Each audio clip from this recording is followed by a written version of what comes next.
In 1864, 109 men dug their way out of a Confederate prison, using spoons. And that's not even the wildest story I've got for you today. These are 5 Civil War stories they left out of your history class. And the people in them were mostly kids, doctors, and nobodies who did the impossible. Story 1. Libby Prison. We start at Libby Prison, Richmond, Virginia. Used to be a tobacco warehouse. Now it's where the Confederacy is cramming captured Union officers. Freezing, starving, dying of disease. And one of them, Colonel Thomas Rose, looks around this rat-infested basement and thinks, there's got to be a sewer line running down to the river. We dig to it, we're gone. Only problem. No tools. No map. No idea which direction they're even pointed underground.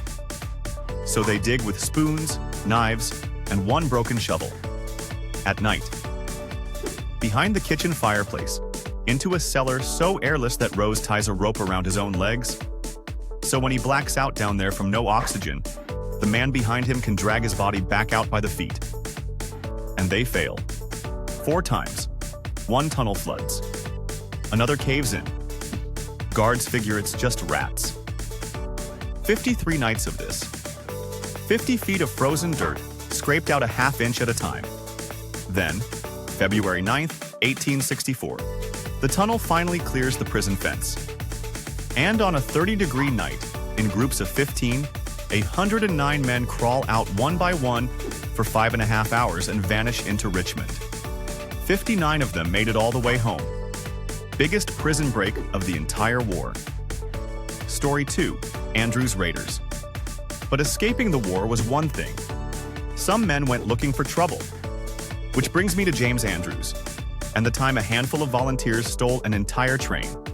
April 1862.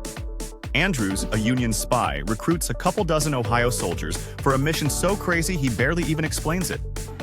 Sneak in civilian clothes deep into Georgia, hijack a Confederate train, and run it north to Chattanooga, burning every bridge behind them to cut the South in half. So they buy passenger tickets like regular travelers. The train stops for breakfast at a place called Big Shanty. No telegraph office there, and that's the whole point. And while the crew's eating, Andrews and his men uncouple the engine, a locomotive called the General, and just drive off without them. And here's where it gets unbelievable. The conductor, a guy named Fuller, doesn't shrug it off. He chases his stolen train, on foot. Then by handcar. Then he commandeers another locomotive and comes after them in reverse, full steam. The raiders are ripping up track and dropping timbers, and they still can't shake him. 87 miles of this. The great locomotive chase. Finally, the General runs out of steam, and the men scatter into the woods.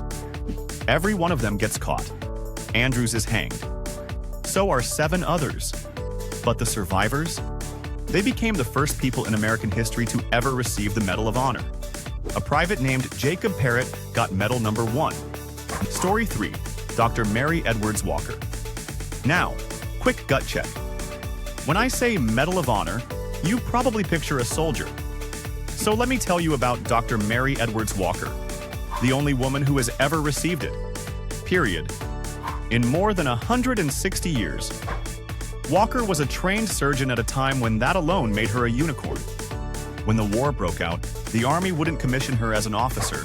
She was a woman, so she served as a civilian contract surgeon instead. She worked the battlefield at Bull Run. She worked the hospitals in Washington. She crossed enemy lines to treat civilians. And in 1864, the Confederates captured her and held her as a prisoner of war for 4 months. She got the Medal of Honor in 1865. And here's the part that gets me. In 1917, the government reviewed old medals and stripped hers away on a technicality. Mary Walker refused to give it back. She wore it every single day until the day she died. And decades later, the Army admitted they were wrong and restored it. She was right the whole time. Story 4. Arthur MacArthur Jr. From a doctor to a teenager. November 1863, Missionary Ridge, overlooking Chattanooga. Union troops are pinned at the bottom of a 1,000-foot slope, while Confederate cannons rain down from the top. Going up is basically suicide. And then, without orders, 18,000 men just rise to their feet and start climbing straight into the guns. General Grant watches and goes, "Who ordered those men up the ridge?" Nobody did. Carrying the flag for the 24th Wisconsin is an 18-year-old lieutenant named Arthur MacArthur. The man holding the colors goes down. The next one grabs it and gets decapitated by a cannonball. So MacArthur, already bloody and wounded, picks up that flag himself, screams, "On Wisconsin!" and carries it all the way to the top, where he plants it on the summit. The men below see their flag flying where it should be impossible. And they take the ridge. Here's the kicker. That 18-year-old earned the Medal of Honor that day. And decades later, his son earned one too, in World War II. His son's name was Douglas MacArthur. They are the only father and son to ever both receive it. Story 5.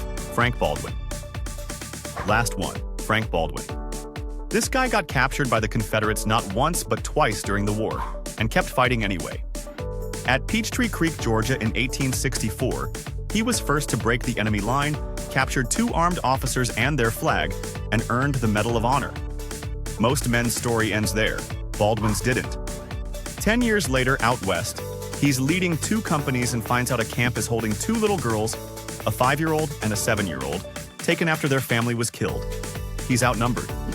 The safe move is to wait for backup, but he knows if he waits, those girls are gone.